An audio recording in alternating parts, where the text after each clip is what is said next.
Muy buenas tardes, bienvenidos nuevamente aquí. Soy Casta por Bravo TV. Hoy tenemos un programa especial de muchas maneras diferentes. Primero porque tenemos varios invitados, vamos a tratar de abordar todos los temas y los reclamos de esta semana. Vamos a tener representantes de la salud, de los jubilados, de discapacidad y de la ciencia. Me parece que han sido los temas que han dominado la agenda esta semana. También vamos a hablar en un ratito de economía, pero quiero abrir el programa primero con dos temas. Primero anunciarles que este es el último programa de Soy Casta. Este ciclo va a terminar en el día de hoy, entonces quiero tomarme el tiempo de agradecer a todas mis compañeras, a la producción, a los directores. Muchísimas gracias, todos profesionales excelentes. La verdad que conocí mujeres extraordinarias, brillantes, que han hecho su labor, como yo se los dije alguna vez personalmente, como hace tiempo que no veía gente trabajando así, con tantas ganas de decir, con temas propios, con agenda propia, así que la verdad me llena de orgullo haber participado de este proyecto, así que les quiero agradecer. Me parece que ha sido un espacio maravilloso de crecimiento personal, así que primero que estoy muy agradecida. Y después quiero aprovechar, además, que es el Día del Periodista, mañana, y bueno, nosotros nos vamos a estar la semana que viene para hacer algún comentario respecto de cuál es nuestro trabajo, cuál es nuestra misión, y resaltar que está siendo un trabajo muy difícil en cuanto a los ataques del gobierno. No hace falta que yo se los cuente, han sido ataques personalizados. Hacía muchísimo tiempo que no sucedía que un presidente además judicializara alguna cuestión relacionada con los periodistas. Quiero decir que han sido desestimadas las denuncias, pero que esto sucedió efectivamente. Ataques a la prensa que cubre Casa Rosada, ataques a la prensa que va a las conferencias de prensa de Manuel Adorni. Pero este es un ataque que se hace de frente. Y después hay otros dos tipos de ataques que no se hacen de frente, que no están a la vista de todos. Primero el de las redes sociales, que lo que motiva es la autocensura, es lo que le pasa a cualquiera que quiera decir algo diferente, algo disonante o una mínima opinión, como le pasó a Darín, como le puede pasar a cualquiera. Imagínense si nos pasa a nosotros con nuestra opinión, con nuestra información, en redes sociales, ataques personales, a gente que no tiene siempre la capacidad de defenderse ni los medios. Este es uno de los ataques que no, me parece, es invisible y no se ve. Y el otro tiene que ver con las condiciones de trabajo que afrontamos los periodistas. No lo digo por este medio, no lo digo por mí ni por esta oportunidad.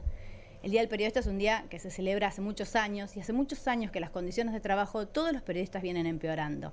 Y eso hace a la calidad del servicio que queremos brindar y que podemos brindar.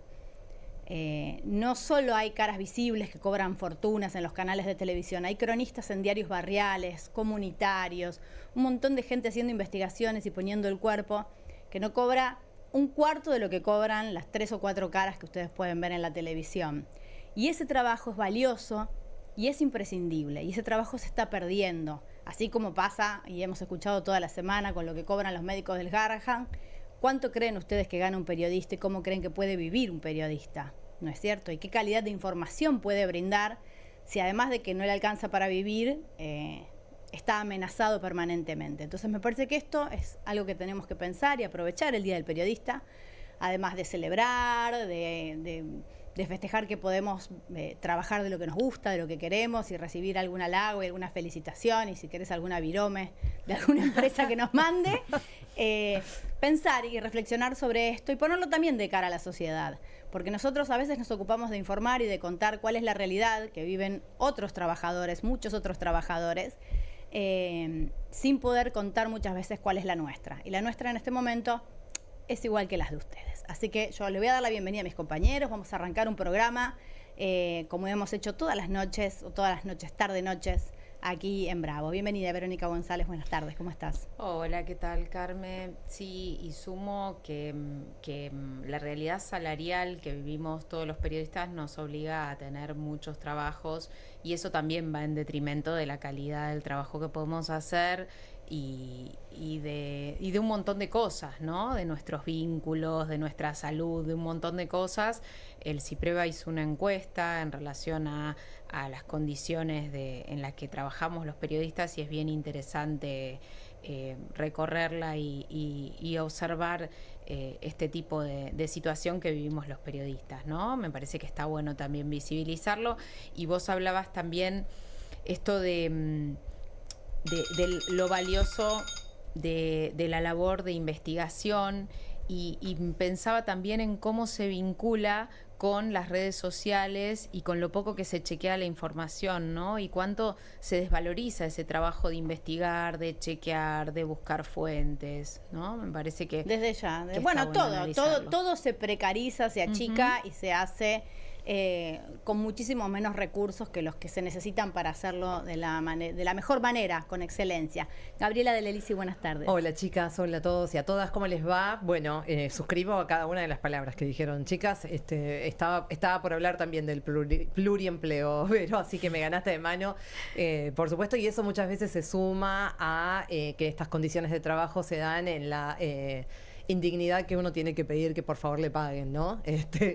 Así que, bueno, es una situación realmente a veces complicada, la de los medios en general, la de los periodistas en particular que trabajamos en ellos. Digo que también sumo a la precariedad que estamos viendo en el periodismo en general, pero no tanto por el tema de chequear o no chequear, sino porque estamos viendo realmente escenas realmente podrían ser de inteligencia artificial, pero no lo son reales, de periodistas que por ahí no preguntan lo que tienen que preguntar, que no repreguntan, que nos deja bastante mal parados a todos y a todas.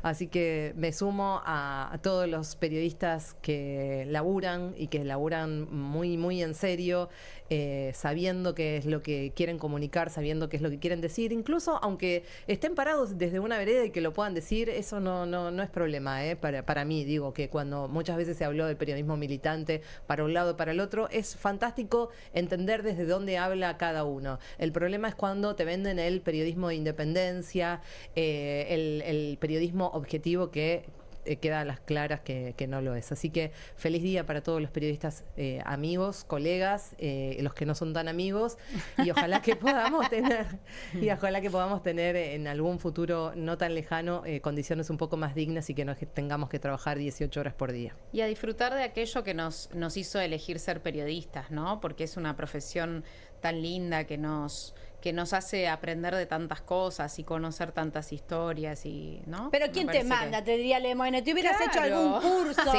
la verdad. Algún curso de salida laboral rápida, hubiéramos sido traders. Pues claro, tendrías que haber elegido otra cosa. Bueno, así que felicitaciones para todos nuestros colegas y felicitaciones para todo el equipo. Muchísimas gracias. Vamos a arrancar el programa de hoy, como les dije. Vamos a tener representantes de los diferentes reclamos que se hicieron esta semana. Le voy a dar la bienvenida primero a Luciano Cairuz, es secretario académico de Ciencia y Tecnología de la USAM. Buenas tardes, Luciano, ¿cómo estás? ¿Qué tal? Buenas tardes. Gracias por la invitación.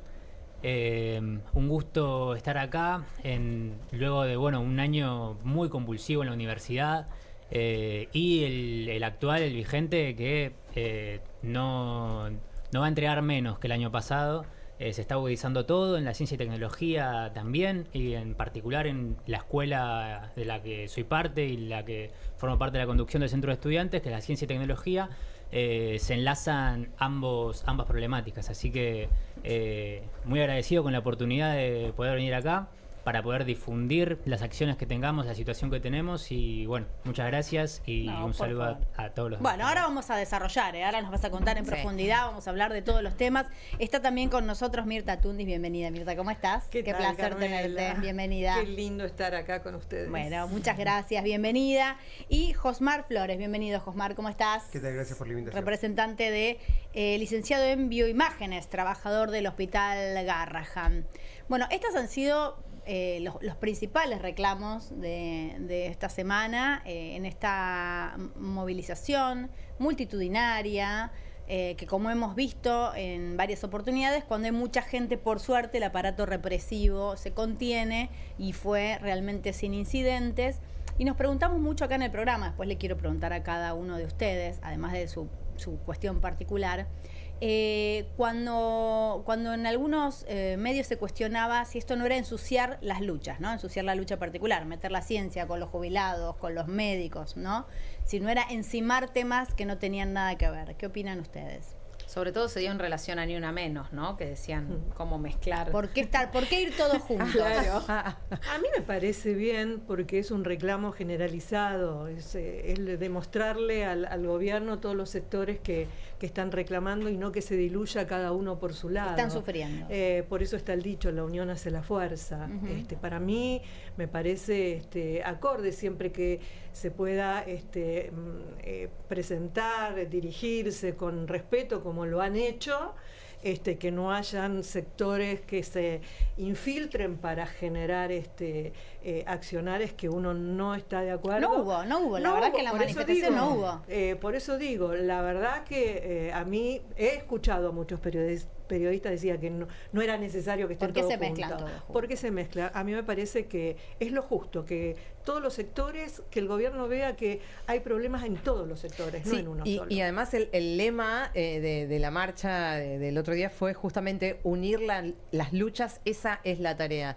Me parece que hay algo ahí. Y yo creo que, déjame decir algo, Carmela, que están sentados acá representantes o quienes van a hablar de lo que se materializó con la motosierra. O sea, el ajuste se hizo en base a los jubilados, en base a el deterioro en la salud y el presupuesto, bueno, ni hablar de las condiciones salariales, en base a los recortes en ciencia y técnica, en base a los recortes a las universidades y también el estancamiento de todos lo que tiene que ver con salarios de cada uno de estos sectores que estamos hablando. O sea, tenemos acá en la mesa los culpables del déficit de la Argentina, por lo cual había que meterle motosierra. Sí, nos falta la construcción, la obra pública, es lo único que nos falta.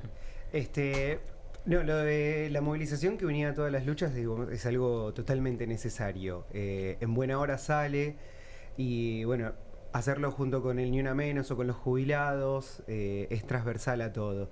Nosotros ahí en el hospital la problemática de la violencia es algo recurrente, es algo que la hemos trabajado durante muchísimo tiempo. De hecho, el hospital, a fuerza de también unas luchas internas con las direcciones del hospital, se han desarrollado políticas de protección para las compañeras o para aquellas que están gestando también sobre embarazos de riesgo, que en muchos lugares no los tienen, y ni hablar de que todos somos jubilados, nada más que es una cuestión de tiempo, ¿no? Entonces, ¿cómo no unirse a luchas tan legítimas, al igual que la nuestra, que no es solamente por el salario nuestro, sino que eso es una parte o es el origen de defender la salud pública del país? Te hago una pregunta, Josmar. Vos sos licenciado en bioimágenes, sí. O sea, vos no sos parte de los residentes. No, yo no soy parte de los residentes. ¿Figurás como administrativo? No. Yo soy profesional. Profesional. Sí, profesional universitario. Yo soy egresado de la UBA y con la especialización en neurointervencionismo. Yo trabajo en ese sector. Hacemos cirugías mínimamente invasivas en todo lo que tiene que ver cerebro, principalmente tratando anomalías vasculares. Bueno. Pero vos sos, digamos, de ese recuento que hacían supuestamente acerca de la cantidad de médicos que había en contraposición a los administrativos. A ustedes los metieron dentro, digamos, los que no son médicos, sí. Los metieron dentro, digamos, de ese esquema imaginario para el gobierno, que es que si no sos médico, sos administrativo, sos ñoqui. Claro, es que es interesante aclarar todo eso, sí. Porque en los últimos días estuvimos aclarando muchísimo esos dichos. Primero, alertar sobre la gravedad de los dichos, que lo dice el presidente, lo dice Adorni, entonces es muy grave porque ellos tienen... Porque parece verdad.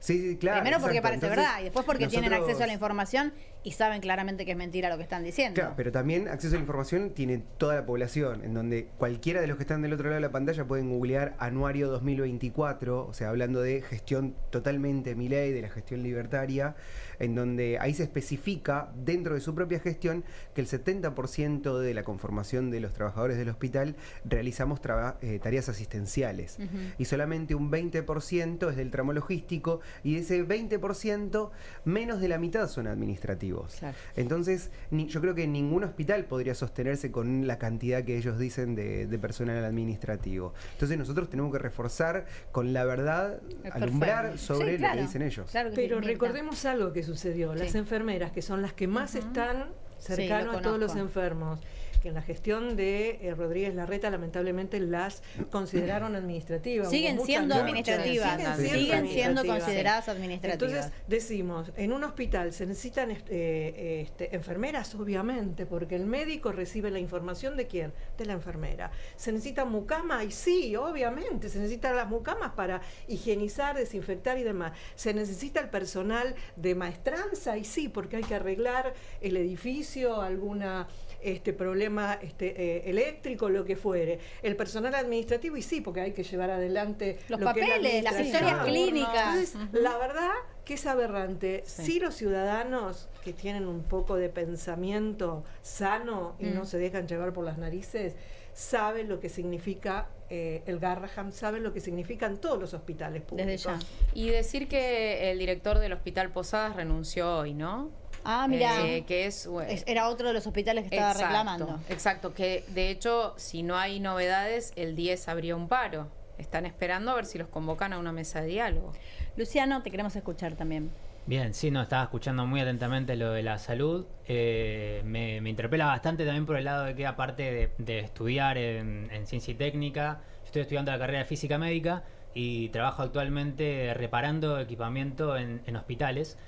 Hospitales de todo el país, y bueno, me toca también ver muy de cerca el desfinanciamiento, la propia discriminación de gobierno, ver cómo lo reciben los propios trabajadores, y es indignante porque aparte también teniendo en cuenta que de quién uno está recibiendo esos ataques es gente que le mirás un poquito las manos y no sé si encontrás algún callo, no sé si encontrás un poquito de... Pero no hablemos solo de los que critican o del gobierno, digo, yo eso lo entiendo y creo que por lo menos para mí era claro desde antes.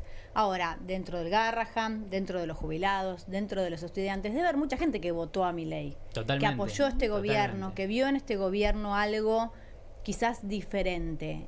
¿Qué pasó? En el caso de los jubilados fueron muchos los jubilados, obviamente hartos de la política, hartos de las promesas. Ya lo hablamos en el otro programa contigo. Carmela, no me lo hagas volver a repetir. No, bueno, pero el público ¿sabes qué pasa? No es por repetir. Digo, uno claramente que digamos, nosotros trabajamos hace años, ya nos hemos cruzado con Mirta. Pero digo, hoy, cuando nosotros nos sentamos acá, decimos, bueno, acá tienen la casta. Tenés los médicos, tenés los jubilados, tenés los estudiantes, ¿no es cierto? Sí. El gobierno de Milei decía, nosotros vamos contra la casta, contra los ñoquis, pero vamos a cuidar a las personas de bien, aquellos que hacen mérito para estar mejor. Y resulta ahora que un médico no es una persona que hace un mérito, un estudiante no hace mérito, un tipo que aportó durante 30 años y trabajó no tiene mérito para tener una vida digna. Entonces... ¿Qué pasó en esa población? ¿Qué parte no escuchó de la promesa de Milei? No, la gente quería un cambio. Estaban aquellos jubilados que por una decisión de hartazgo quiso cambiar. Está el odio hacia el peronismo, que entendemos que existe odio. No hay pensamiento. Una cuestión irracional. Claro, algo que decir, bueno, esto puede valer, esto puede servir. No, es odio. Ninguna de las propuestas del peronismo sirve, ninguna de las propuestas del socialismo sirve. De hecho, el gobierno critica a los socialistas, a los peronistas, a los mismos radicales, a los mismos del PRO. Entonces, como que ninguna de esas propuestas de esos escenarios sirven. Y tenés al jubilado, porque me ha pasado en provincias donde hablabas con la gente, yo me sigo comunicando con la gente, y no, mi nieto me llevó y me dijo que tenía que votar. Entonces, hay muchos jubilados que no es porque no piensen, sino, bueno, mi nieto me llevó, me dijo, abuela, tenés que votar porque esto va a ser un cambio, va a ser la libertad, y quiso acompañar la decisión del nieto. Y otros no, lo hicieron por decisión exclusivamente propia. Yo digo, no podemos cuestionar al presidente porque lo dijo en campaña. Yo vengo con la motosierra y voy a cortar. No, eso es cierto, pero él habló de la casta. Pero, ahí voy a estar. Ahí voy a estar, pero a los jubilados los voy a tener bien. Sin embargo, el primer recorte importante y motosierra, ¿quién lo sufrió? En enero. Sí, los jubilados. ¿A partir de qué asumió? Los jubilados. Yo creo que eso tampoco es algo muy nuevo, que digamos, porque recordando un poco también en el inicio del gobierno de Alberto Fernández, una una resolución que sale del Congreso es justamente la desindexación de las jubilaciones. Entonces, el cambio de la fórmula. Exactamente. Entonces, en ese sentido, también habiendo hecho una campaña, hay justo, me acordé ahora algo muy similar, porque estaban hablando de que, también volvía el asado, de que con la plata de las LELIC se iban a financiar a las jubilaciones, y terminó pasando lo contrario. Yo creo que discrepo un poco en la parte de pensamientos irracionales, quizás, o que prima un odio simplemente irracional, sino que el bolsillo se siente. El bolsillo se siente, nuestra parte como estudiantes se siente cuando vamos a estudiar y no nos da la plata para pagar la SUBE, no nos da la plata para... No, a ver, desde ya que había problemas económicos. Yo no niego los problemas anteriores. Los jubilados vienen teniendo problemas hace muchísimos años. Mirta existe y ha trabajado este tema toda la vida. Durante, no sé, 15 años, 20 años. Con lo cual, 40 años. Bueno, yo empecé en la Caja de Jubilaciones en el año 79. Los jubilados estuvieron no bien, estables. Sí. En todo el periodo militar. Es lamentable decir eso.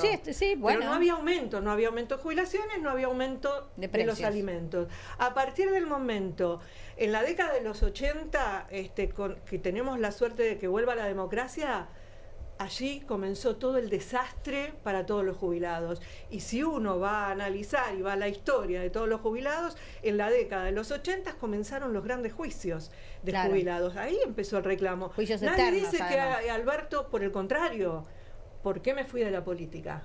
Volvemos a eso. Porque no se quiso hacer nada en favor de los jubilados. Porque obviamente los jubilados, ¿qué es lo que tuvieron? Los medicamentos gratuitos, o sea, el sueldo es lo que quiere el jubilado. Pero después tenían otros beneficios indirectos que hacían que no gasten de su magro sueldo en medicamentos, en servicios.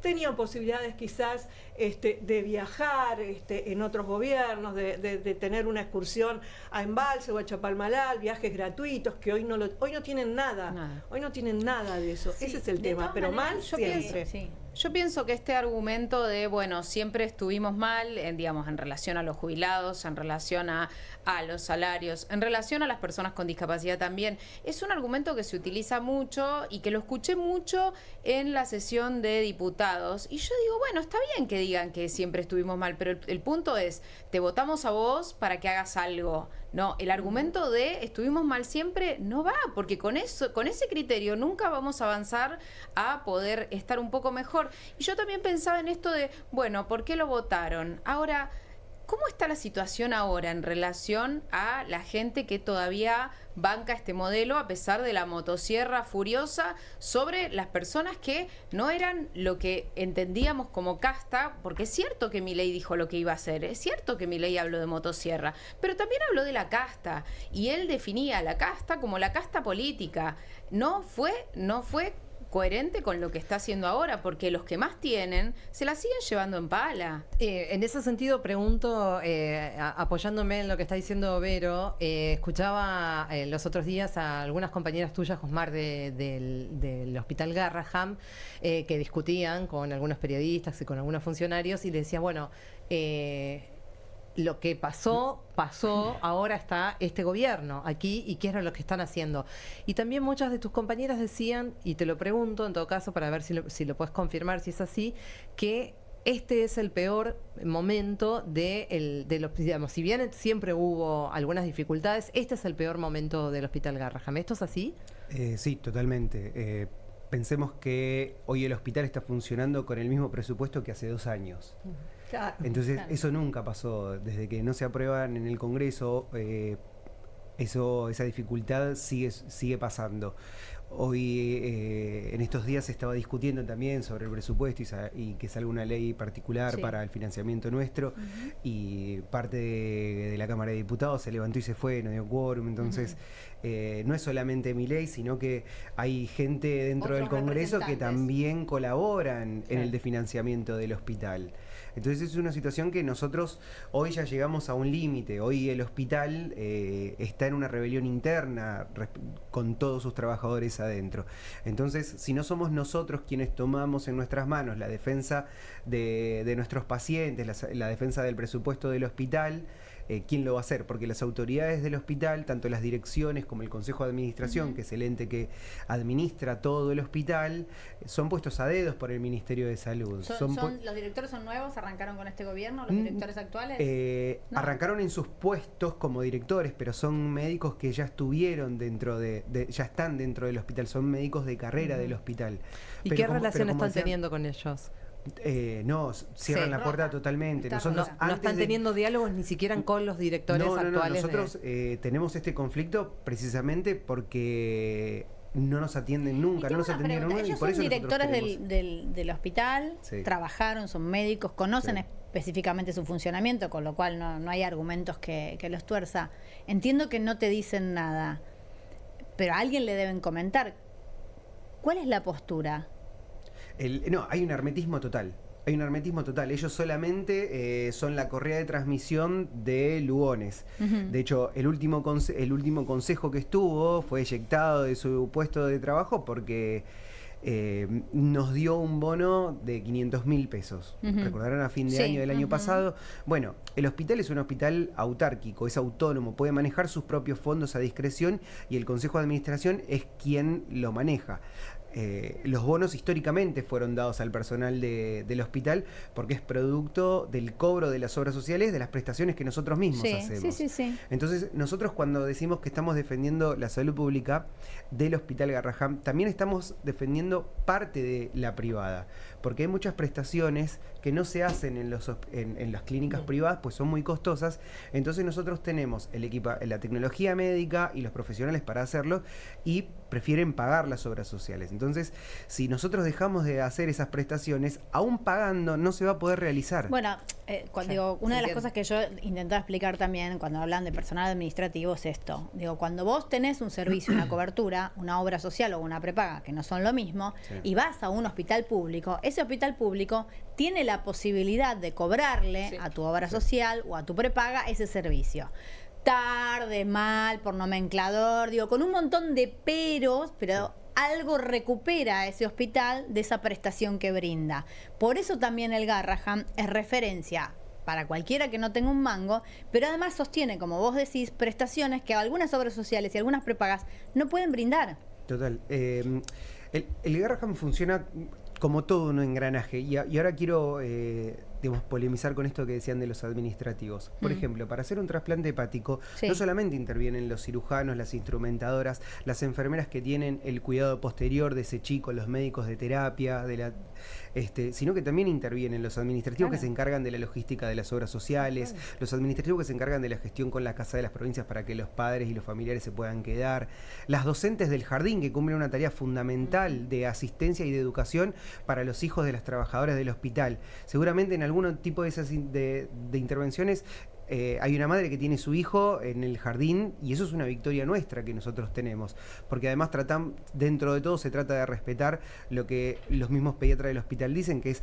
el tema de la lactancia materna, de estar cerca del chico. Entonces es muy importante el rol que cumplen ellas también dentro del hospital. Es todo un engranaje. Suscribo lo que decís, Josmar, porque todos los jardines de lugares públicos se han eliminado, ¿no? Así que sí es una conquista de ustedes y qué importante que es tener ese espacio de cuidados.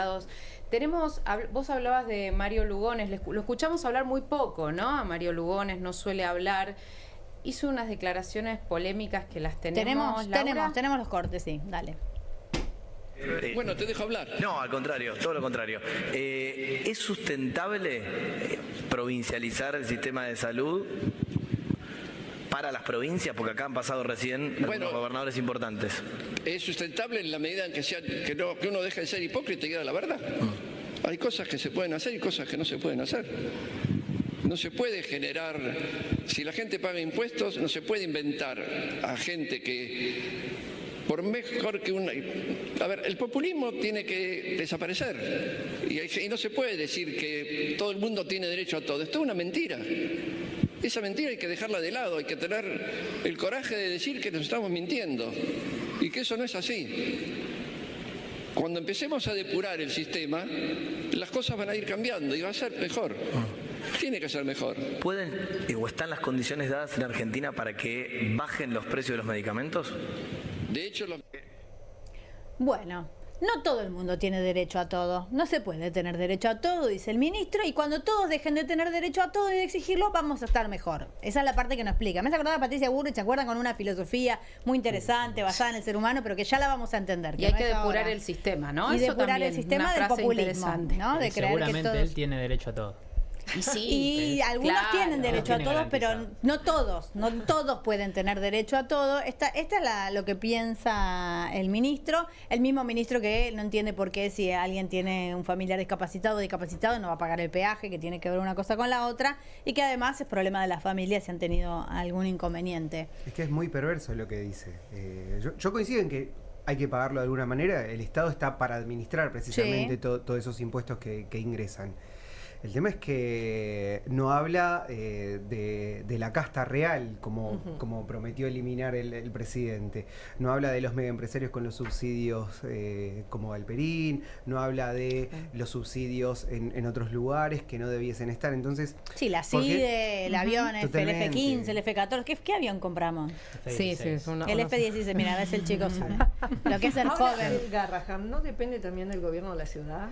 El Garraham tiene un triple financiamiento. Tiene un 80% de nación, un 20% de ciudad, y el tercero es el que hemos comentado antes desde los sectores privados. Y el gobierno de la ciudad no hace absolutamente nada, no comparte, no trata de intervenir como para mejorar la situación. La administración en este momento históricamente siempre tuvo 5 miembros, 4 miembros y un presidente. Tiene 3 miembros y un presidente.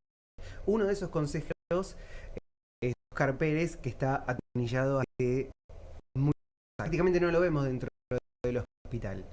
No lo vemos, así Lugones el consejo tampoco habla. Pero cuando dice tipo, claro. O sea que por tampoco eso no lo dejan a... ahí mejor sí que no no sabemos. Claro. Ahí sí no sabemos si trabaja y no tiene que poner la huella, sus datos biométricos. Ellos no hay reconocimiento. No hay contra ellos. Estamos pidiendo hace un montón de tiempo. O sea, por lo menos nunca. Teníamos reuniones con el Consejo de Administración cuando nos recibían. A él nunca lo veíamos. Entre todos los reclamos que íbamos teniendo. Entonces es muy difícil hablar con gente que no está, que no rinde cuentas a nadie. Pedimos mucho tiempo que se abran con esto del control biométrico y la eficiencia que tiene que tener el hospital. Le vamos a pedir más eficiencia a uno de los hospitales pediátricos más importantes de la región. 660.000 prestaciones por año, entre 300 y 400 ingresos por día solamente en la guardia. Casi 600 camas. Más eficiencia. Sí, y además, intervenciones que son un orgullo para nuestro país, que son pioneras, donde se han hecho cosas que parecían imposibles, ¿no? Es que la eficiencia para este gobierno está únicamente medida en términos económicos, ¿no? En términos de lo que gastes o lo que produzcas. Sí, eso metieron, me parece que peor que la palabra eficiencia, metieron una palabra que es, me imagino que para todos ustedes, para los laburantes, para los profesionales que trabajan en el Garraham todos los días, que dejan el cuerpo, el corazón, debe ser muy denigrante, que es productividad. ¿Cómo se mide la productividad en un hospital pediátrico de excelencia como es el Garraham o en cualquier hospital? Es que nosotros ellos hablan de una productividad económica y nosotros hablamos de una productividad que tiene que ver con el rol social que cumplimos. ¿Cómo no va a ser productivo darle salud a los más chicos? ¿Cómo no va a ser productivo socialmente si le damos esa tranquilidad a las familias de que van a estar en un lugar en donde van a estar cuidados? Y contener a las familias, Josmar, que es una parte tan importante, ¿no? Con las patologías que ustedes reciben, con las situaciones que tienen que contener. Me parece que es algo que no es una consulta de 10 minutos donde vos atendiste y que pase el que sigue. Yo no entiendo cómo no lo ven. No la ven. Yo no creo que no la ven. A ver, yo la ven. Te hago una pregunta más porque quiero hablar también con Luciano de las universidades, ¿no?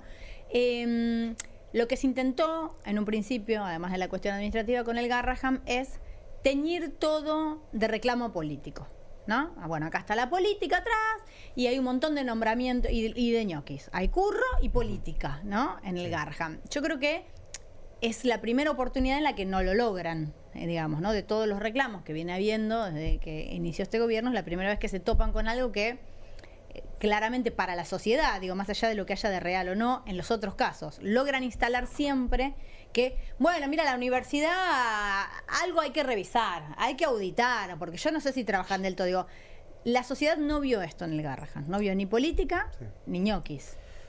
Los trabajadores del Garrahan no tenemos miedo. No tenemos miedo ni a hablar de eficacia, ni a hablar de productividad, no tenemos miedo a hablar de política,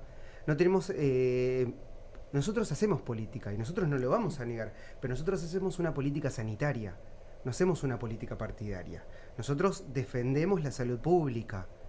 Entonces, explíquenle a una enfermera que se desloma en la terapia intensiva que gana 900.000 pesos por mes si le va a tener miedo a los controles biométricos. Está al lado del paciente desde que entra hasta que se va.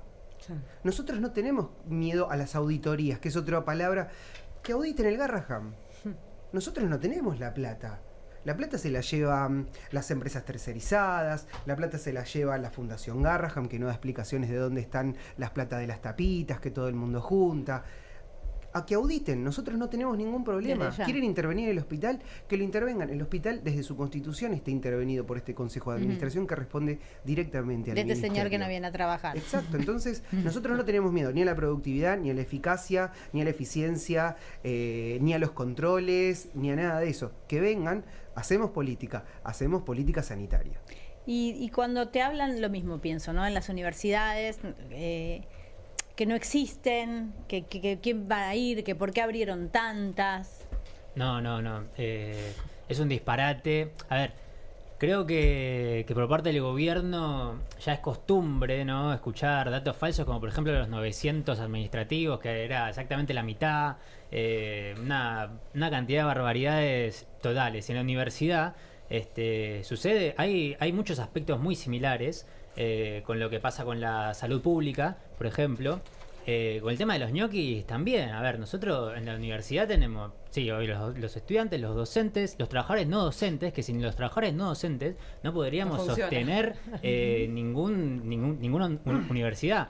El año pasado, la conquista que tuvimos, ahora, está el tema de no hay plata, está el tema de no son ñoquis y demás, pero cuando salimos millones a la calle, ahí dijeron, bueno, apareció, está bien, para funcionamiento. Sí, que solo le actualizaron el presupuesto para funcionamiento. El aumento para el presupuesto de funcionamiento y dejando por atrás no solamente el gobierno, sino también las autoridades, porque plancharon toda lucha que podía haber avanzado igualmente por los salarios docentes, por los salarios no docentes, que conforman la mayoría del presupuesto. Entonces, esa situación en la actualidad se está viendo muy fuerte. Es más, ya hemos tenido jornadas de paro, hemos iniciado las cursadas con jornadas de paro y jornadas de lucha por parte de los docentes y no docentes, y el jueves que viene van a haber clases públicas, incluso en la Plaza de Mayo, con una olla popular para esclarecer y dejar bien en claro la situación que está viviendo actualmente toda la comunidad educativa.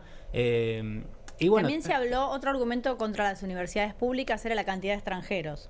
No, sí, totalmente. Como si... La incidencia es muy menor eso. Es muy menor, no solamente que es muy menor, sino que más allá de si es menor o mayor, ¿cuál es el problema con que que extranjeros vayan a estudiar o se atiendan en la salud pública si incluso pagan constantemente los impuestos? Bueno, porque lo que no se entiende, claro, para anotarse en las universidades públicas de nuestro país, hay que ser residente de nuestro país. No es que vos venís de vacaciones, te anotás, bueno, necesitas el DNI. Sí. Por eso digo, no es tan sencillo. Digo, son todas informaciones incorrectas, con la mejor buena voluntad, lo digo de esta manera, que tendientes a teñir de alguna manera de curro, ¿no? De mal administrado. Son mentiras. Y lo que pasa es que esto que está pasando en todos los ámbitos, en cada uno de los ámbitos que estamos hablando, que acá están todos los representantes, es, me imagino, desgastante, agotador,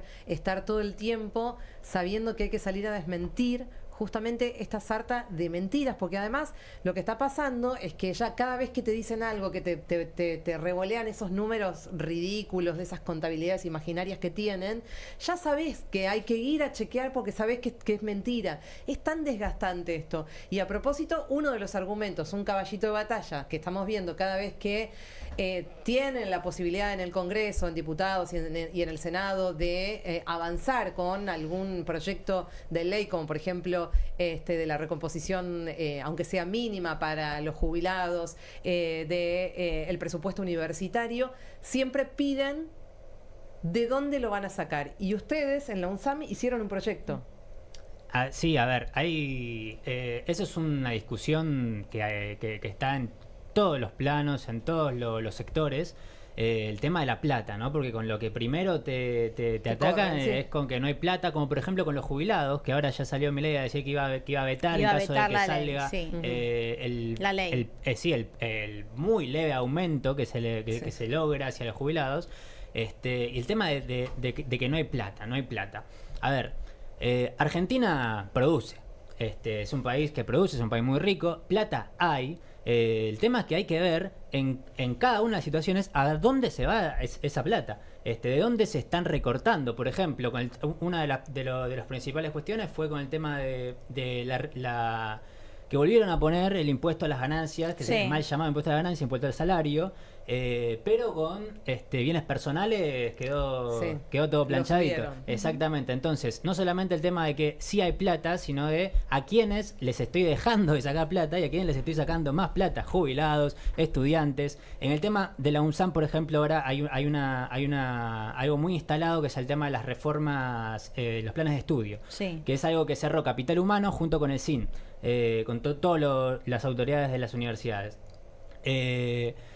Esto es algo que se está debatiendo ya en asambleas. El día de ayer yo estuve presente en una asamblea en la UNSAM en la cual se estaba debatiendo esto. Nosotros estamos volviendo a levantar a todo el movimiento universitario contra toda reforma que quiera achicar nuestras carreras para después habilitar los posgrados pagos, empezar a ir a una idea de privatización que, como mencionaba hace un ratito, hay cosas muy similares en todas las luchas que están habiendo, como el intento de la privatización de la salud, y de las jubilaciones, ¿no? De volver a la prepaga, ¿cómo era? No, a la FJP.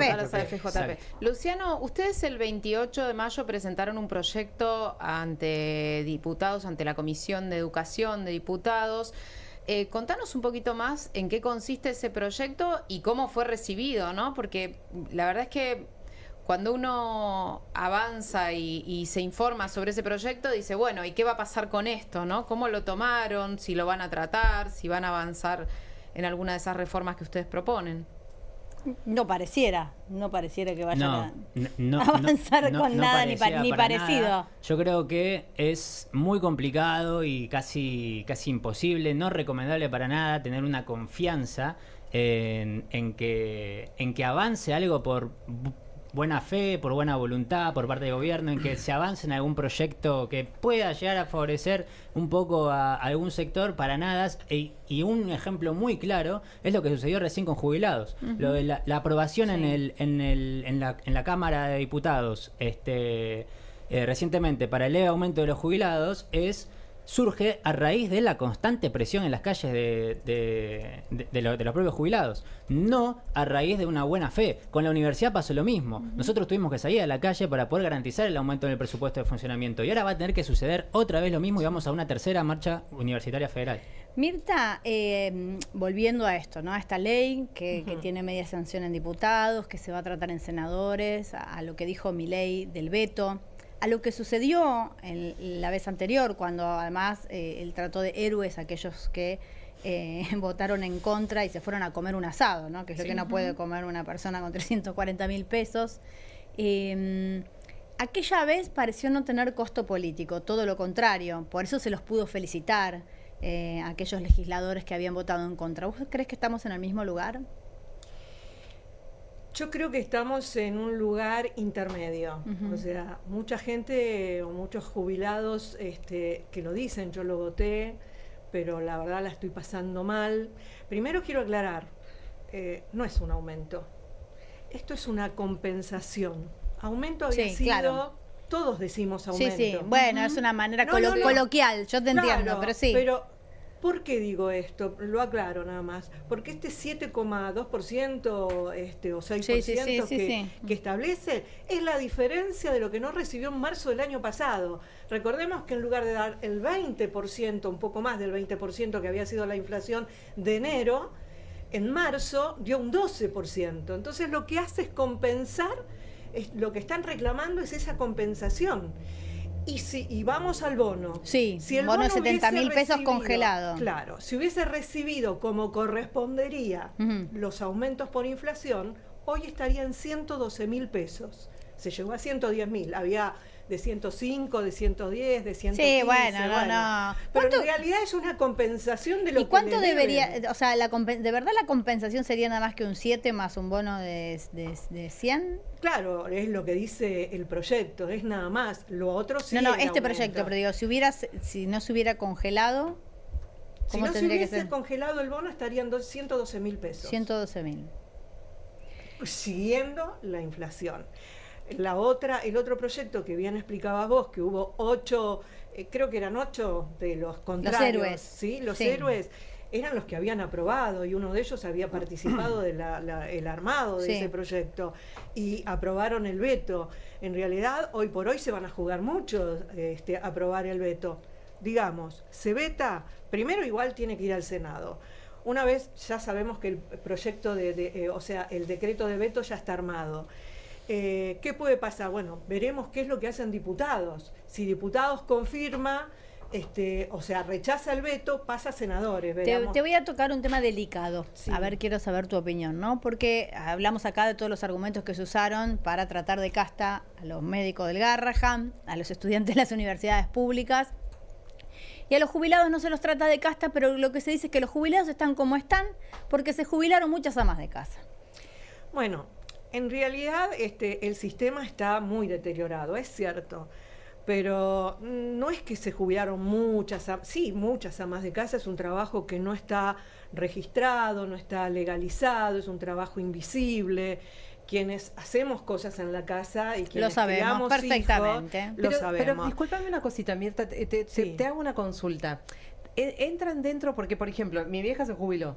Digamos con la madre de Milei también. Sí. Pero por ejemplo, mi vieja laburó un montón de años. Es que yo no le alcanzaba, después fue ama de casa cuando ya dejó de trabajar, y a eso pero laburó un montón de años. A eso quería llegar. En realidad el promedio de aportes, o sea, el que tenía más, el que tenía menos, de aportes que tenía la gente y que compensó con la moratoria, estaban en 14 o 15 años. Más o menos, ¿sí? 14, 15 años. ¿Esto qué quiere decir? Esto que le pasó a tu mamá. Tenía un montón de años aportados por X cuestión, o porque se quedó sin trabajo, porque tuvo problema y tuvo que quedarse en casa, utilizó la moratoria para compensar esos años. Y está el ama de casa, o aquel que trabajó informalmente, hombre o mujer, porque se la llamó jubilación de ama de casa, pero era para el hombre o para la mujer. Para todos aquellos, Es como que pegaba más ese título. Y el creador de ese título es Ismael Bermúdez, siempre nos reímos de ese tema. En realidad ayudó a muchísima gente que se quedó sin trabajo, porque este país lamentablemente no es de ahora, que tenemos muchos desocupados, no solo los que fueron despedidos del Estado, sino tenemos muchos desocupados de las empresas privadas, pymes que han cerrado, empresas grandes que han despedidos, son más los despedidos de la privada que los del Estado, y en realidad es plata que no va al sistema, entonces está en crisis. ¿Qué hacemos con esa gente el día de mañana? Perdón, Mirta, pero déjame decirte algo en relación a esto de la moratoria. Es cierto que en la moratoria hay personas que no... que hicieron menos aportes, que hicieron más aportes, pero cuando vos te acoges a la moratoria te hacen descuentos, no es que, porque también existe esta falsa idea de que vos no aportaste y te la regalan. Eso por un lado, ¿no? Como que te hacen descuento, y me parece interesante ponerlo sobre la mesa. Y después, que la gente que no se jubila de este modo, en algún momento accede a la pensión universal por el adulto mayor, para el adulto mayor, que está bien, es un monto inferior, pero es también sale de la misma caja. Claro, entonces, ¿qué diferencia hay? Digamos, si nosotros vemos la diferencia entre la PUAN y la jubilación, hay una diferencia, claro está, en el monto. Pero el 80% la mínima. Claro. Sí, además, digamos, no se... No deriva pensión. No deriva pensión. Ahora, una pregunta, a ver, abramos el debate. No, pero lo digo en términos de costos esto, que ¿no? me pregunten todo, porque el niño sabe bastante. Bueno, Luciano también puede preguntar, sí, sabe bastante. También. Esto de haber universalizado, incluso a los sectores más pudientes, el tema de las jubilaciones, ¿estuvo bien o hubiera sido más interesante que hubieran hecho una especie de trazabilidad para decir, bueno...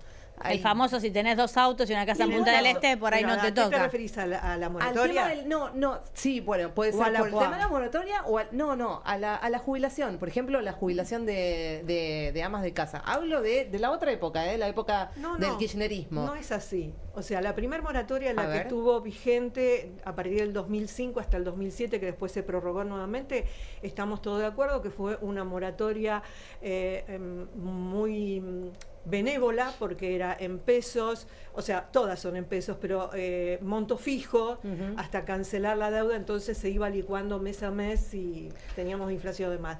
Pero después se modificó radicalmente, o sea, esta moratoria se hace ambientales, se establece que si vos tenés autos o viviendas o situación, o sea, no es que la moratoria se le dio a todo el mundo. La primera moratoria sí, porque a mí me tocaba, yo trabajaba además en PAMI y me acuerdo atendía público y vino la esposa de un juez que tenía la pensión, una pensión terrible. Bueno, pero y sacó a eso me refiero. Digo, capaz que eso fue un error. Eso fue un error, no se tomó, pero es como todo, te equivocás y lo modificás después, pero bueno, en el mientras tanto se jubiló un montón de gente.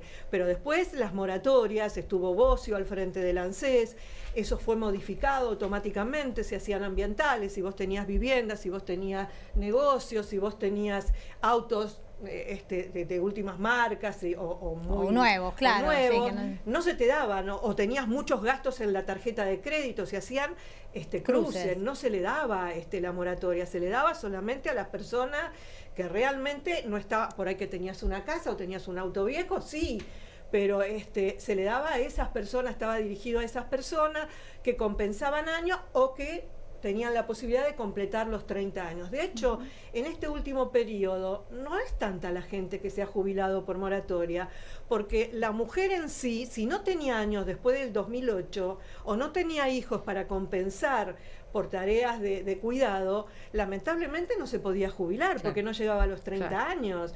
O sea, se decía 400.000 y creo que, no sé si llegó a los 300.000 que se pudieron jubilar. Y ahora, este año, se hubiesen jubilado con la moratoria 200 y pico de mil personas. No es que sean tantos, pero sí van a cobrar la PUAN a los 65 años. Yo quiero decir, quizás para redondear, porque quizás querrán preguntar otras cosas, yo me quedo todo el día hablando, toda la noche. Sí, no, dale, ahora terminás y vamos a una tanda. Pero el tema es que el sistema previsional se sostiene con aportes y contribuciones y con impuestos. El impuesto más importante es el IVA. Aportes y contribuciones, lamentablemente estamos en 1.5, yo creo que es mucho menos de 1.5. Trabajadores activos para un pasivo, necesitamos 4. Claro, no los tenemos y cada vez tenemos menos. Y el resto es impuesto. Entonces, aquella persona que sacó una moratoria durante 30 años estuvo consumiendo, pagó impuestos. ¿Cuál es el impuesto más importante? Dije, es el IVA. El IVA. Y el IVA va al sistema previsional. Entonces, sacar la pensión universal al adulto mayor está bien. Aquel que no tuvo posibilidades, que no puede pagar, que de hecho, como decía, tu nombre es Verónica, tiene toda la razón del mundo. Pagan, hay gente que está pagando 60.000 pesos y más de cuota, porque depende de los años, porque van aumentando a medida que reciben aumento los jubilados. No es una cuota fija, no es que le están regalando nada, están pagando. Quiero decir una cosa más para redondear el tema de jubilados y nos vamos a una tanda. Además, estas jubilaciones, las jubilaciones mínimas, lo sabe cualquiera, son dedicadas en su integridad al consumo, que también vuelve a pagar el 21% de IVA. Con lo cual, el 21% de todo eso que se cobra, esos 340.000 pesos, el 20%, el 21%, vuelve al sistema. Porque no es gente que está ahorrando y guardando la plata bajo del colchón, como le gusta creer a nuestro presidente. Es gente que está comprando productos que pagan impuestos que retroalimentan este mismo sistema. Vamos a una tanda y seguimos conversando.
Continuamos aquí en vivo en Soy Casta por Bravo TV y seguimos conversando aquí fuera de aire.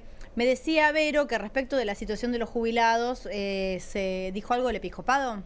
De la situación en el Garrahan. Del Garrahan, perdón. El episcopado mandó una nota en solidaridad con los trabajadores, extraje algunas partes y les compartimos nuestra perplejidad. ¿Qué nos ha pasado como sociedad? Que nos hemos vuelto insensibles al dolor de los más vulnerables, los niños y las personas con discapacidad. ¿Cómo podemos decir que valoramos toda vida y queremos defenderla cuando está amenazada? Si no priorizamos a quienes nos cuidan, a quienes cuidan la vida en todas sus formas, ¿qué tipo de sociedad y de gobierno son capaces de no valorar adecuadamente la misión de los médicos? Les aseguramos nuestra cercanía fraterna y nos ponemos a disposición para mantener a través de nuestra voz un pedido tan justo como impostergable. Se lo dirá ahora León, sí, yo me León en persona, porque viajó, va a Milei a visitar al Papa. Entonces, a ver si se lo dice frente a frente. Y estuvo hace algunos días García Cuerva con otros religiosos argentinos. Estuvieron reunidos con León XIV y hablaron de estos temas, por lo que está muy al tanto el Papa sobre... ¿Se lo dirá? Y recordemos que García Cuerva fue bastante duro en el último Te Deum, ¿no? Claro. Le dijo algunas cosas. Pero García, que te lo digan acá no es lo mismo que te lo digan en Roma. No. Claro. No, que te lo diga el Papa, el nuevo Pero Papa. podemos pensar que García Cuerva se lo ha trasladado al Papa para que haga lo suyo. Para que le haga le mande su comentarito. Sí. Estaba pensando en esto que vos, en lo que decían, que son cosas que a veces uno no une, porque en este bombardeo de provocaciones, a veces como que no se te juntan las ideas. Este es un gobierno con muchos integrantes pro vida, que ha hecho una campaña muy fuerte en contra del aborto y ha tratado de asesinas a las mujeres y de asesinos a aquellos que militan o militamos la ESI y la ley de la interrupción voluntaria del embarazo. Entonces, es una mujer que decide interrumpir un embarazo es una asesina. Ahora, no darle salud a los chicos que ya nacieron y la necesitan, pero ya no tiene nada que ver. Que no es un derecho para todos. Pero no es una asesina. Quitarle el soporte, quitarle la salud a los que tienen enfermedades graves y raras, no es un asesinato, no es un abandono. Es un acto de inhumanidad tremendo. Y también me parece que es un acto totalmente cobarde lo que pasó con los residentes. Eso te lo podemos preguntar a vos, Josmar, en relación a por qué tuvieron que volver a trabajar, porque ellos hubieran sostenido, por supuesto, el plan de lucha que tenían para seguir reclamando lo que les corresponde, que es cobrar un sueldo medianamente digno, por arriba por lo menos de la canasta básica total, sin entrar en todas las detalles que incluye que dijeron algunos legisladores. Claro, si es para 4, para 3. Claro. Pero te preguntaba, Josmar, qué era lo que había pasado puntualmente con los residentes, cómo queda la situación con el resto de los trabajadores que no son residentes, que están en diferentes agrupaciones, y cómo sigue el plan de lucha. Lo que pasó con los residentes es un acto total de crueldad, es una canallada y es perverso, porque a los residentes se los apretó directamente. Claro. Primero la dirección del hospital, a cargo de Gustavo Pereira, lo que hizo fue sacar un comunicado y un llamado a otros médicos pediatras por fuera del hospital, ofreciéndoles contratos de 2 años con una oferta salarial mejor de la que estaban exigiendo los residentes. Entonces, seguido de eso, tenía sobre el escritorio ya el texto redactado para enviar los telegramas de despido a los 500 residentes que tiene el hospital. Entonces, no hubo forma de que los residentes bajaran su lucha. No es que se levanta el paro. A los residentes los apretaron y ellos los amenazaron con echarlos y publicaron sus puestos. Imagínense que después de tantos años de estudio, de residencia, corrían riesgo la posibilidad de terminar la especialización. Totalmente. Quedaban truncas sus carreras. Totalmente. Entonces es una canallada lo que hicieron. Bueno, ahí salió ATE a bancar, ¿no? Que lanza este paro nacional para bancar un poco lo que les pasó a los residentes que tuvieron que volver. Sí, también. Claro, lamentablemente los residentes no están agrupados en ningún sindicato. Sí. Sin embargo, los trabajadores del hospital nos solidarizamos con la lucha, que son dos conflictos que van de manera paralela. Claro. Y nosotros ya habíamos votado en una asamblea que fue histórica dentro del hospital, con una participación de más de 1000 compañeros y compañeras. Se votó el paro que sucedió ayer. Mañana sábado continúa con un paro y una movilización de familiares en el hospital. Y la semana que viene, un paro martes y miércoles, o sea, 48 horas totales. Y el miércoles tenemos una segunda reunión con la Secretaría de Trabajo, en donde en la primera fue una burla para todos nosotros porque nos llamaron, pero la oferta fue de 0 pesos.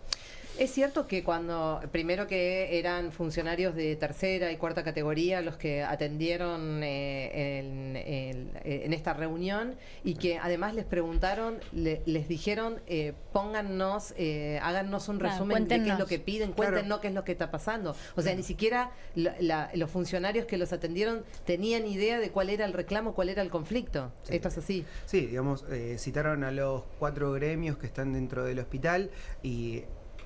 en ausencia siempre del consejo, porque estos tipos nunca aparecen, nunca dan la cara. No estaban ni los representantes directivos del hospital, ni los consejeros del hospital, y mandaron cuarta línea del ministerio a pedir explicaciones sobre qué es el conflicto, sobre qué es lo que estábamos pidiendo, y nada más. Fue una reunión que se podía resumir en un mail.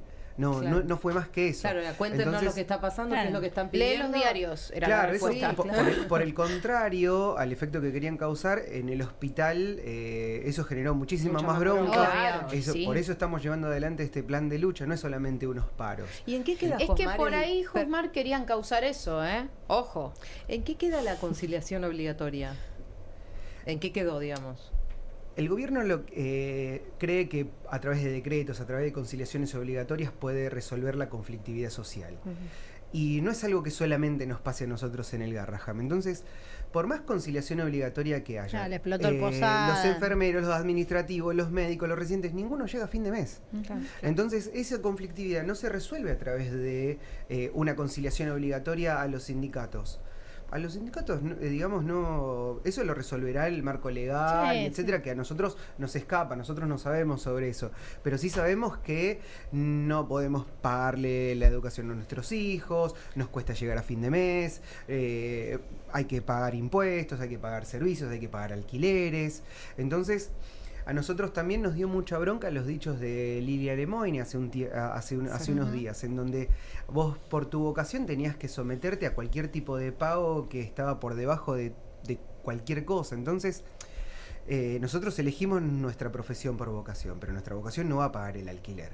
Y como cualquier otro trabajador, necesitamos tener unos ingresos dignos que cubran las necesidades básicas de cualquier persona. Pero además es una de las vocaciones, me parece, que tiene mayor reconocimiento por parte de la sociedad. Yo no desmerezco ninguna vocación, yo entiendo todo.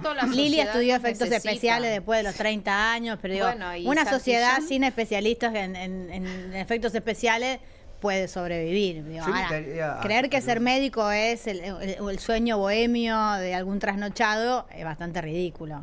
No, eso sumale los malos pagos, no solamente es todo lo que uno esfuerza, pero yo invitaría a todos aquellos que están hablando del gobierno a que hagan 20 metros adentro del Garraham, que lo visiten, porque todos hablan, pero nadie va y nadie sabe qué es lo que se hace, no lo conocen. Entonces, si vos haces 20 metros cruzando el hall de Pichincha, vas a encontrar pacientes sufrientes, pacientes dolientes, murientes, en donde hay familiares que están rotos en llanto todos los días, todo el tiempo.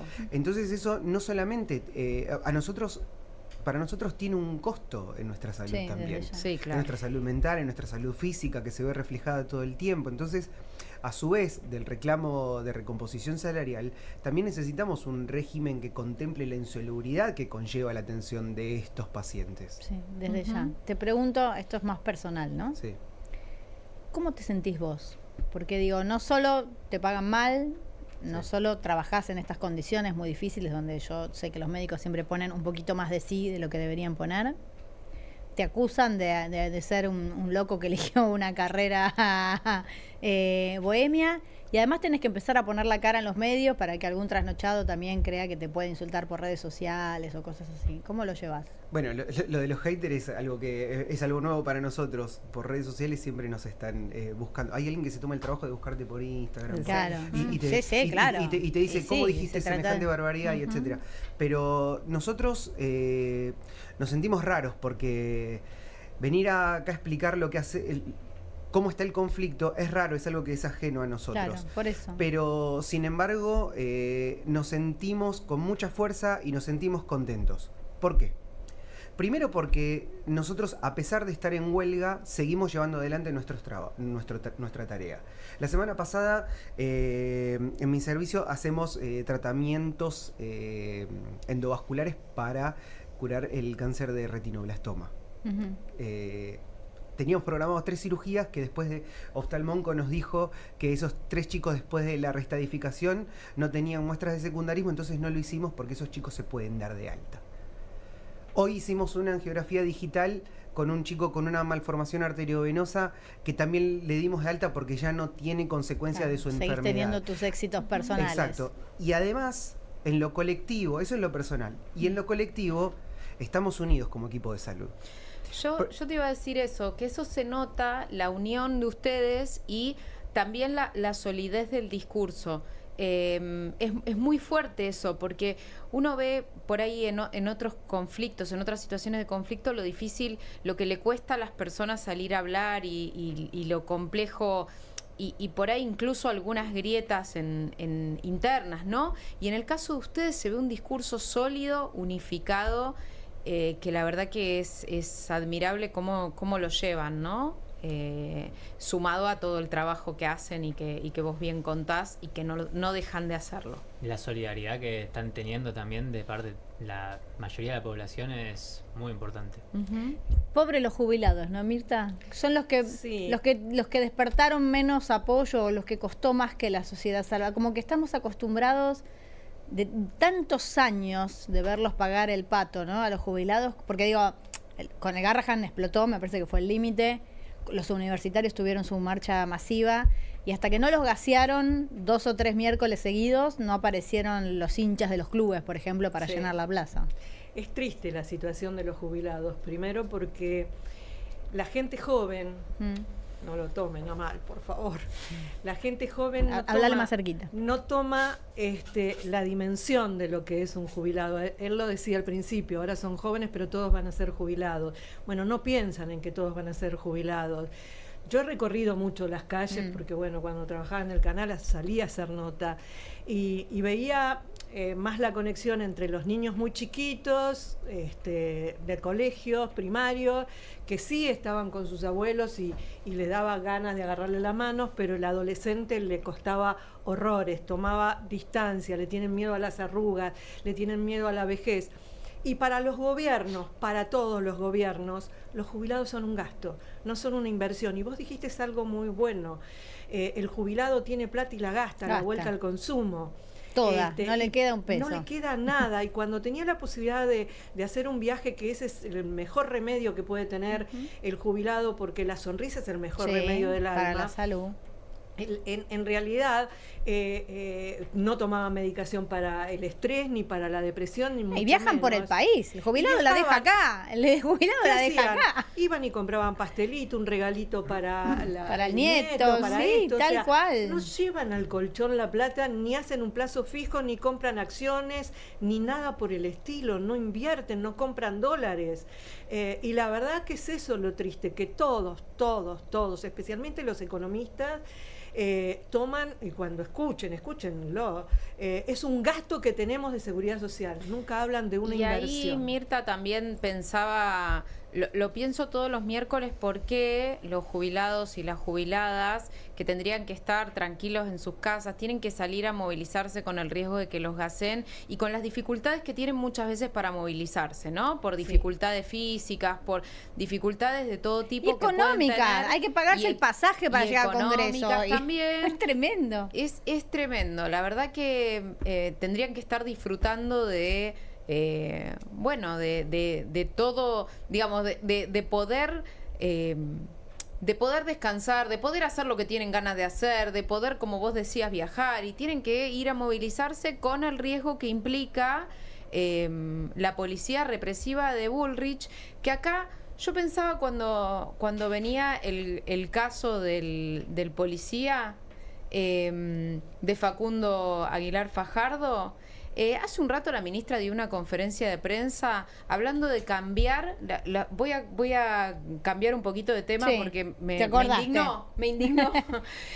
Cambiar la carátula de quienes intentaban robarle al policía el miércoles a la noche, al policía 3 personas intentaron robarle, el policía disparó 11 tiros en un lugar lleno de gente. Uno de los delincuentes murió, los otros 2 están internados en grave estado, y ella quiere cambiar la carátula robo a mano armada por intento de homicidio, porque el policía tuvo el mal tino de dispararle a un niño, a Tiago, un niño de 7 años que tiene muerte pasaba cerebral. Por ahí, digamos. Que estaba a cococho de su papá. Claro. Ahora, obviamente, quienes intentaron perpetrar un robo tienen que ir a la cárcel, pero quiere cambiarle la carátula y habilita que los policías disparen. El policía estaba de civil con su arma, habilita que disparen cuanto quieran.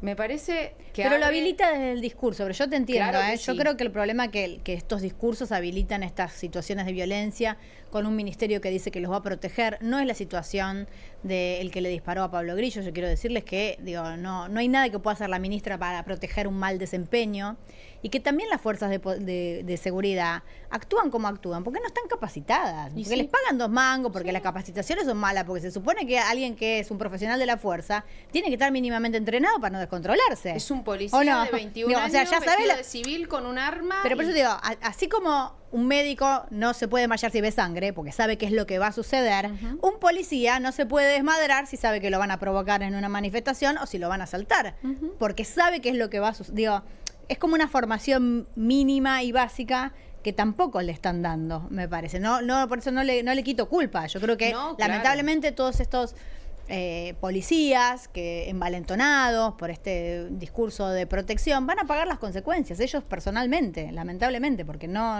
hay manera que la ministra cambie lo que va a opinar la justicia sobre estos casos. Bueno, perdón, ahora hay una cuestión también muy latente, incluso que se vienen las elecciones en provincia, el tema de la inseguridad, y para mí tiene también un punto en común en el accionar y el discurso constante del gobierno en la instalar chivos expiatorios, ¿no? Claro. Y decir, el problema son los inmigrantes en la salud, el problema son los inmigrantes en la educación, el problema son los pibitos de gorra, como dijo Milei, si mal no recuerdo, los de capucha son los malos, los azules son los buenos, y nunca hablar. Y esto es algo recurrente y no tengo registro en memoria de alguien que lo haya esclarecido, algún gobierno, de hablar del vínculo entre las fuerzas policiales y el narco, entre el gobierno y el narco. En Rosario se habló mucho tiempo de un narcoestado. Entonces, en esa situación, a mí me parece que desde ya, a ver, si alguien comete un delito, va a robar, que cumpla lo que tiene que cumplir, pero yo vivo en San Justo, en La Matanza. Estudio en San Martín. Estudio en el turno noche de San Martín. Viajas lindo. Viajo lindo. Entonces, vengo viajando lindo hace rato. Veo esto constantemente. Y todos los vecinos sabemos. No somos tontos. Sabemos cuándo una zona está liberada. Los favores a quién se los hacen. Entonces, después también nos indigna cuando vemos que salen con el gatillo fácil y decir, bueno, lo que hace falta es más mano dura. Si vas a intensificar la mano dura, la tenés que empezar a aplicar con los que son responsables de eso. Claro. Es muy necesario un desmantelamiento de las fuerzas de seguridad, tener un control sobre lo que hacen, lo que no hacen, los ingresos que tienen. Bueno, se viene una campaña bastante sucia, creo yo, a la provincia de Buenos Aires. Somos chicos, los esto no. Mira.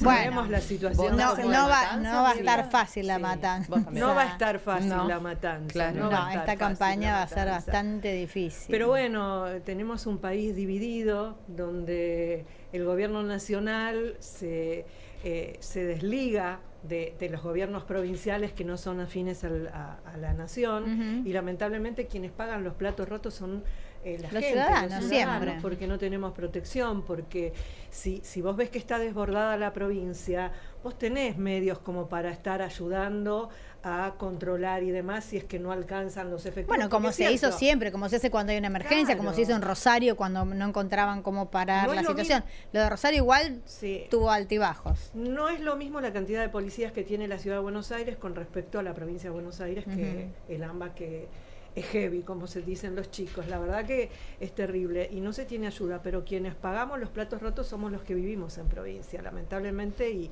la nación determina a quién proteger, a quién sí y a quién no, a quién ayudar y a quién no.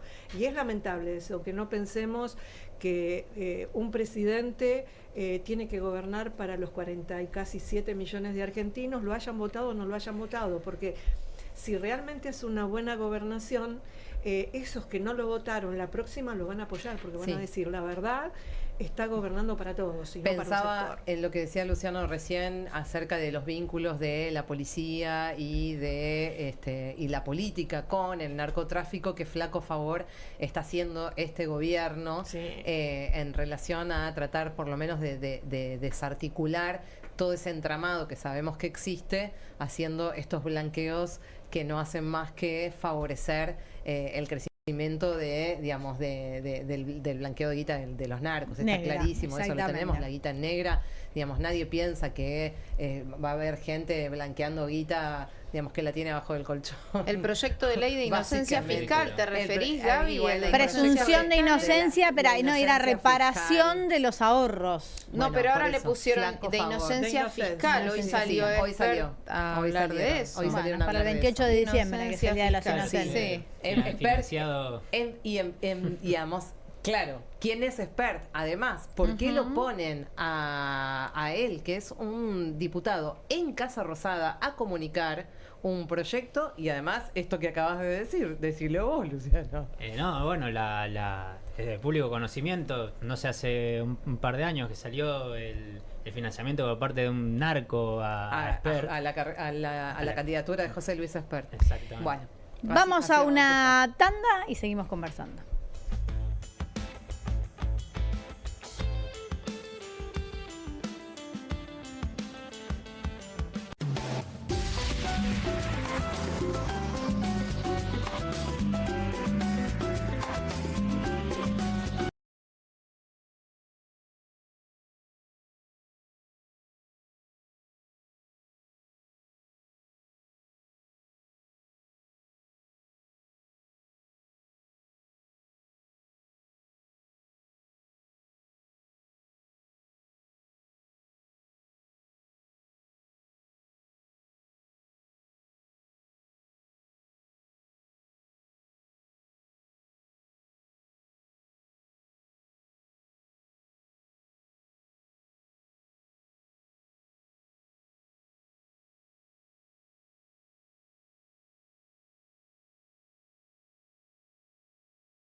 Continuamos aquí en Soy Casta. Bueno, vamos a ir cerrando algunos de los temas. Josmar. Bueno, primero agradecer la invitación y quería comentarle a todos los que estén viendo que nosotros en el Garrahan todavía no nos bajamos de la lucha, vamos a continuar hasta conseguir lo que nosotros creemos que es correcto, que es la recomposición salarial, hoy valuada en 1.800.000 pesos, y esto continúa con mañana un paro del turno que está los sábados y una convocatoria de familiares a un abrazo en el hospital después del mediodía. Mañana sábado, así que todo aquel que quiera acercarse puede hacerlo. Y el martes y el miércoles tenemos paro de 48 horas. En el medio vamos a hacer una asamblea para definir cómo continuamos el plan de lucha y una movilización que vamos a estar haciendo el miércoles, porque tenemos el segundo llamado a ver qué es lo que tienen para ofrecer después el miércoles en Congreso. ¿Al mediodía o con los jubilados? No, va a ser un poquito más temprano, porque por cuestiones horarias de los trabajos nuestros lo hacemos más o menos cerca del mediodía. En el cambio. Luciano. Bueno, yo quiero impulsar lo que se está gestando nuevamente en las universidades, que son nuevas asambleas, reuniones autoconvocadas, votando planes de lucha, planes de acción en defensa de los salarios docentes y no docentes principalmente, y de toda la universidad pública en general. También hacer énfasis en la cuestión de la ciencia y tecnología, con la lucha que están dando los trabajadores con la Asamblea Multisectorial del INTI, en particular, los trabajadores del CONICET, todo el campo científico que está sufriendo también muy fuerte el ajuste de este gobierno y más las amenazas que se van a venir.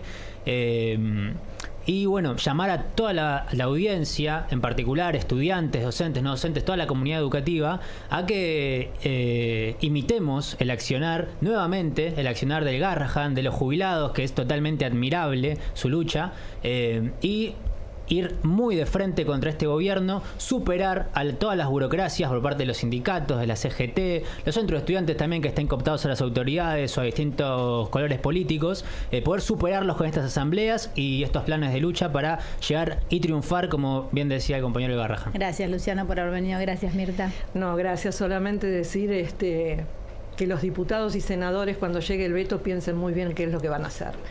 Y mañana feliz día de los periodistas. Igualmente, muchas gracias. Gaby. Bueno, nos estamos yendo, nosotros nos estamos despidiendo, último programa. Una pena que justo en la semana del Ni Una Menos y mañana siendo el Día del Periodista nos quedemos sin este programa, que me parecía que era un espacio súper interesante, donde estábamos todas mujeres con nuestra mirada, mucho más allá del tema del feminismo. No siempre nuestra mirada es una mirada distinta, es una mirada interesante. Realmente me da mucha pena, pero voy a insistir en agradecer y sobre todo a todo este equipaje.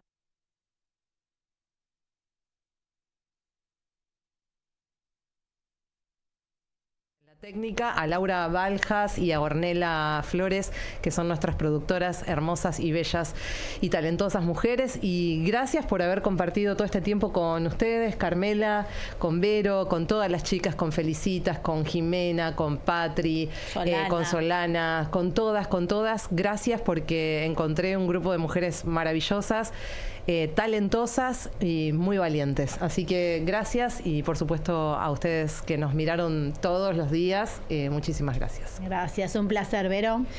Bueno, yo antes de despedirme, decir que no nos olvidemos del reclamo de las personas con discapacidad, lo mismo que decía Mirta, diputados, senadores. Fíjense bien qué es lo que van a votar, y para las personas con discapacidad muchas veces es más difícil movilizar por distintas cuestiones, dificultades de movilidad y otras cuestiones que hacen que movilizar sea más difícil. No olvidemos el reclamo, porque las personas con discapacidad que no son privilegiadas como yo, hay un 80% de personas con discapacidad sin empleo, están necesitando que nos unamos todos a su reclamo, y decir que para mí fue un placer haberme sumado a este equipo. Realmente aprendí muchísimo de cada una de las personas con las que compartí. Carmen, un placer. Igualmente, Vero, gracias. Y para todas quienes compartieron panel, y para quienes están también detrás de cámara, que hicieron un trabajo enorme. Para mí también era una apuesta esto de un panel de mujeres. Me parece que era algo distinto, algo que no se suele ver en los medios, y lamento profundamente que no sigamos compartiendo estas tardes, noches tan lindas. Gracias, Vero, muchísimas gracias. Bueno, yo creo que dije lo que tenía que decir hoy temprano a razón del Día del Periodista y a razón de este programa. Un placer, chicas, muchas gracias. Gracias a nuestros invitados del día de hoy. Le doy la bienvenida al señor Juan Di Natale con sus comunistas. ¿Cómo está, Juan? Buenas noches. Carmela, ¿cómo estás? Buenas noches. Buenas noches, bienvenido. Muchas gracias. Bueno, lamento el fin del ciclo y espero que nos encontremos pronto en este lugar o en otro, Carmela. ¿Qué decirte? Seguramente. Espero que no pase tanto tiempo como la última vez, Juan. Eso es verdad, pero si fuera con una cena tan rica como la última vez, no estaría mal. Valdría la pena, la verdad que valdría la pena. Fue muy buena la última cena. ¿Tenés algún plan para el Día del Periodista, Juan? Para el Día del Periodista, que es mañana, sí. La verdad es que mi plan más importante, tengo una actividad a la mañana medio familiar, claro. Y dormir la siesta es el principal objetivo. La siesta del periodista. La merecida siesta del periodista. Sí, está la muy siesta, bien. como la dormía Mariano Moreno antes de fundar La Gaceta.